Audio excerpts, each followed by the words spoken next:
Hello everyone. Today I would like to begin a new class called Group Theory. Group theory is a very important topic in mathematics, and it is a foundation for the modern mathematics. It provides us a lot of useful tools to handle some difficult problems. So it is very useful, and let's begin. At the first, because we are talking about group theory, we need to know what is a group. Here is the definition of the group. A group is actually an ordered pair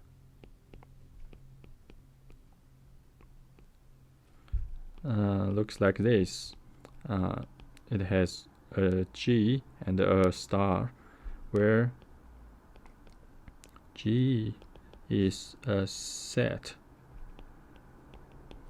and the star is a binary operation over G. And also we must let this ordered pair satisfies four properties.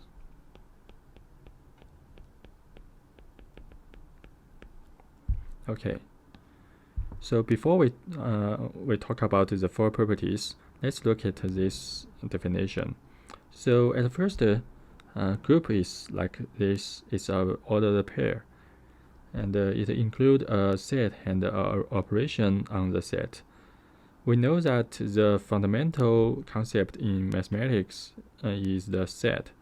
So, but the set is just a bunch of things put together, and it does not have too much structure.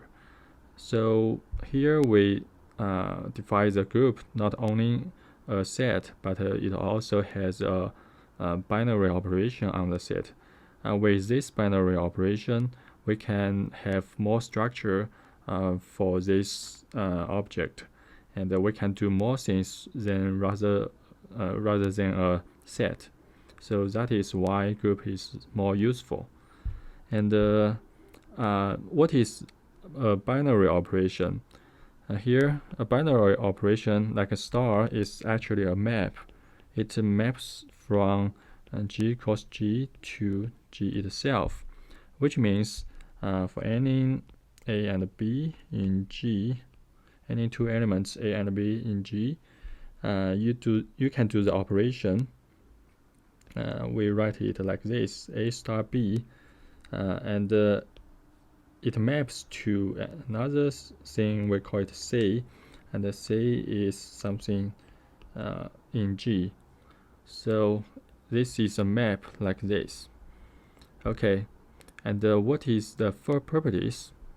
In order to better remember the four properties, I call the four properties A, C, I. And ACII just four letters, and each letter represent one property of the four properties. So let's begin with the first one. Let's see what is A. A stands for associative. Associative means that if you have any elements A, B, and C from the set G, and then you can do the operation like this: A star B at first, then star C, which is equal to you do the operation between B and C at first. So this is associative, and we are very familiar with this property because when we do addition or multiplication on the integers or real numbers, we always have this associative property. For example, if we consider integers and we do addition, we can do like 2 plus 5 at first plus 3, which equals 7 plus 3 equals 10. It is same as if we do the addition between 5 and 3 first. Here we get 8, and plus 2 we get 10. So those two are equal, which means no matter which part we add at the first place, we always get the same result. So this is associative. The second property is C. C stands for closure. Closure means that for any elements A and B in the set G, if you do the operation between A and B, you get something you can call it C. And here, C is also in G. And this is very important because we want to, the operation is only restricted inside the set G. So when we do the operation between any two elements inside G, we will not get something we didn't expect. So this can help us to just focus on this set G. And we can have an example on this property. So for example, we consider the multiplication of real numbers, maybe. For example, square 2 is real number. If we multiply it with, for example, 3 is real number, and we get 3 square 2. And the 3 square 2 is also in real number, right? So this means this example how the operation is closed inside the set, real number set. Okay, and the third property is I. We can see that the third and the fourth property are both I, but they are different I's. The first I means identity. Identity means that there is an element we can write it as 1, or some people write it as E in the set G. And if we take 1 as the symbol, this element has the property like this. 1 do start operation with A equals A star 1 equals A for any A in the set G. Okay, so it means when you pick any element A from the set G, and you do the operation with this identity, you get the element A back. This is very, we should be very familiar with this because it's just the 0 in the integer or real numbers when we do addition, or the number 1 in multiplication in real number or integers. For example, like 1 in integer, 1 times 101 equals 101. Sorry. And it also equals 101 times 1. So anything multiply by 1, you get the first number back. And here we notice that we want to we define this identity by do the operation from the left and also from the right. So it means no matter which direction you do the operation with the identity, you always get the same result, A. So and this is important because sometimes we can get a different result if we switch the order when we do the operation. And there are some groups which are called abelian group. They can they have the property that you can switch the order of operation, but in general, you don't have this property. You like always have like A star B does not equal to B star A for a general group. So, but for the identity, when you define an identity, you must consider the operation from both sides. Okay, this is identity. Then the last property is also I, and this I stands for inverse or inverse element. And this means for any element A in the set G, there exists A prime, or you can call it with other symbols, but I call it A prime. It also in G, such that A star A prime equals A prime star A equals the identity. Okay, here we can see we also need to like do the operation for any direction to have the same result, and the result should be the identity.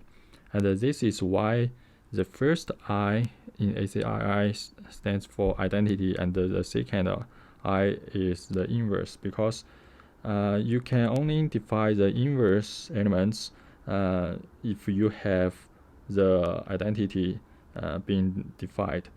So if there is no identity in the group, you cannot have inverse element, and that is why the inverse is the last property. And we can see, for example, if we consider the multiplication over real numbers.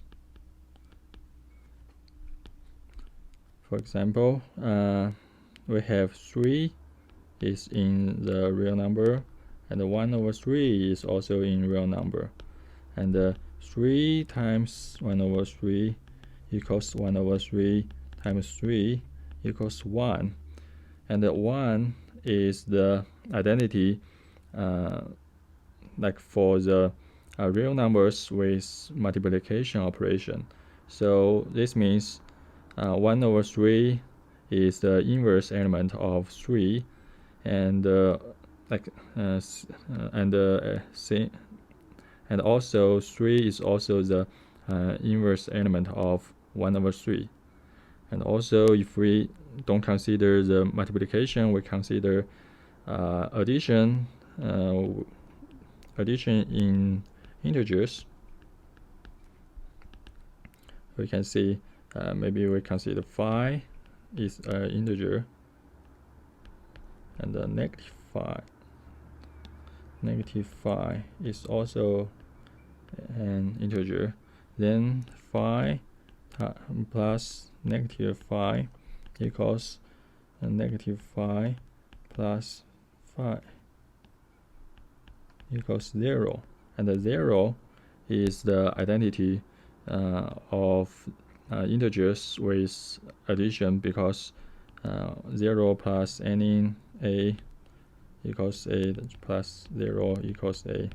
So this means minus 5 is the inverse element of 5, and 5 is the inverse element of negative 5. Okay, so with the 4 properties and with this ordered pair, we can see that we define the group. Okay, so just to remember, the group is ordered pair with a set and operation on the set G, and the operation under the set G has the 4 properties. And then let's look at some examples about groups. So examples.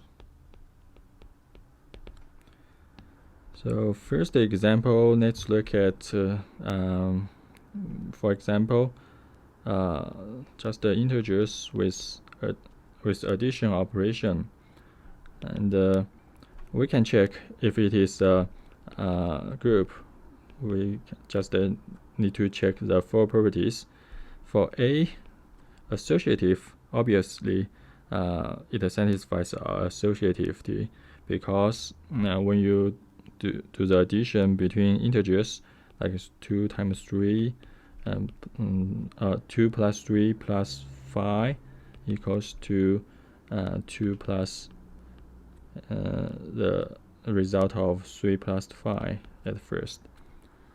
And for closure also, no matter how you add the integers, the result is always integer. So the closure is satisfied. And the identity just 0. 0 is identity, because for any number you can maybe 7 plus 0 equals 0 plus 7 equals 7. So this means you can have this property for any integers in the integer, and this means 0 is the identity of this group. And lastly, the inverse for any integer, maybe for any integer a, then minus a is also in the integer, and because a plus minus a equals minus a plus a equals 0, so any integer has a negative has an inverse element. So by checking the four properties, we can say this integers with addition operation is a set, is a group. Another example, we can take a look at the matrices. This is a very famous group called general linear group. So it is a group of matrices, and it is denoted by GLN with parentheses R. This means it is a set of all n times n matrices over the field R, such that it is invertible. So this means for any matrices in this group, it is n times n. So this is n times n matrices, and the elements in the matrices, the entrance in the elements, for example A, here A, and B, A, B, any entrance in the matrices are from the real numbers R, and this matrices is invertible.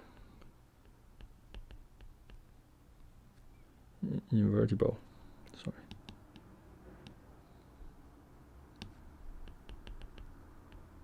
Which means you have inverse matrices of these matrices.